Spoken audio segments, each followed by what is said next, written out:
Joining me now is Rick Davis. Rick, you managed Senator McCain during his presidential campaigns, and you were one of his closest friends and one of his confidants, and you actually spent time with him and his family during these last days. Can you tell us what that was like? Well, it was a real pleasure to be counted as one of the family, really, for so many years. Seen the kids grow up over 25 years of campaign activity, and so it was bittersweet. It was wonderful being there with the family, but a sad occasion. Although I must shout out to the McCain family. I mean, they're such a class act. They handled it so well, and it was, really a very important moment for them, and it was nice to have that shared with me. Yeah, I can imagine when you say, there's such a class act. I'm thinking about the fact that they opened their homes. They are willing to share this great man really with the entire country at a time when I'm sure they would appreciate a little bit of privacy. John McCain acquired a number of nicknames in his life, but perhaps one of the most enduring ones was Maverick. But then, we also, when we think of his name, we think of the Straight Talk Express, the campaign bus. How do these terms really fit into Senator McCain and how he wanted to be remembered? Well, I think he wanted to be remembered as someone who was a straight shooter, right? I mean, it was so important to him that he tell the truth. He's learned over a long history in some really hard bumps that the truth will always prevail. And I remember early on in the 2000 campaign, when meeting with future supporters, hopefully, and donors, he would always finish each of these conversations. He'd look them right in the eye and he'd say, I'll always tell you the truth. And in the back of a bus with a bunch of reporters in an insurgent campaign in 1999, 18 hours at a clip. If he didn't tell the truth, they were going to figure it out.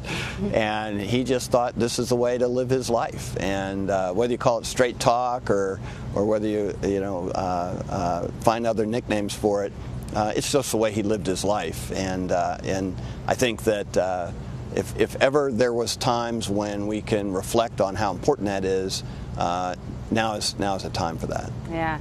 There has been a genuine outpouring of grief from both sides of the aisle, from colleagues of all stripes.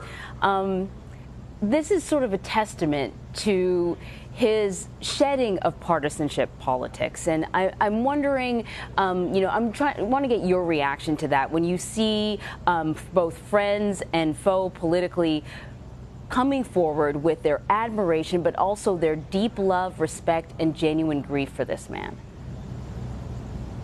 Yeah, it's been overwhelming, frankly. I know it'll settle in at some point, but to see the immediate outpouring of not just condolences, but great stories that people are posting and telling, that's just getting absorbed now into the new lore around John McCain. I mean, and I would say one thing that's, I think, important to note. I mean, he was a partisan. He ran for his party's nomination twice for president and won it once.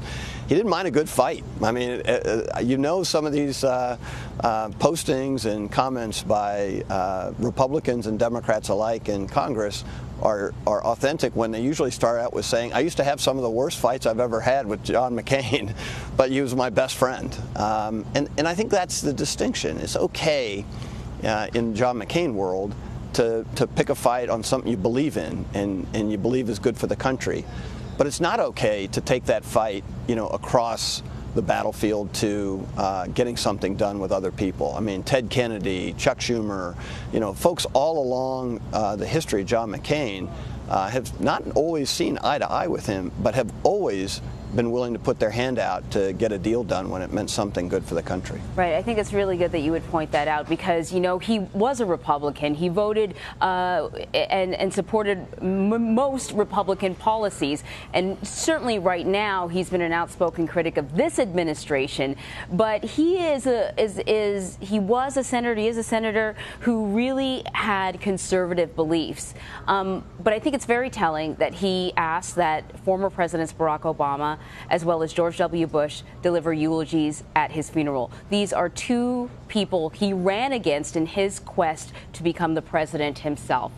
What can that tell us about the decision? What does that say about the man to have this decision, to have these two people who were his political foes speak at his service?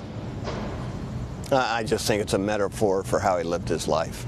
As you pointed out, these two men individually stopped him from being president of the United States. I don't think there's any question what those outcomes were, and he loved the quest for the presidency.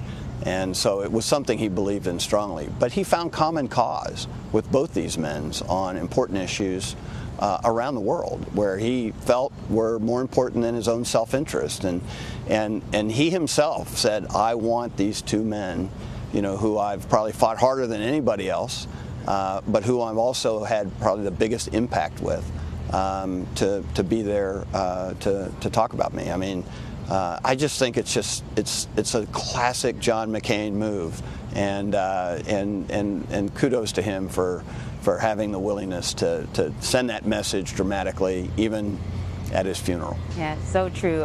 Rick Davis, thank you so much for sharing with us. Thank you.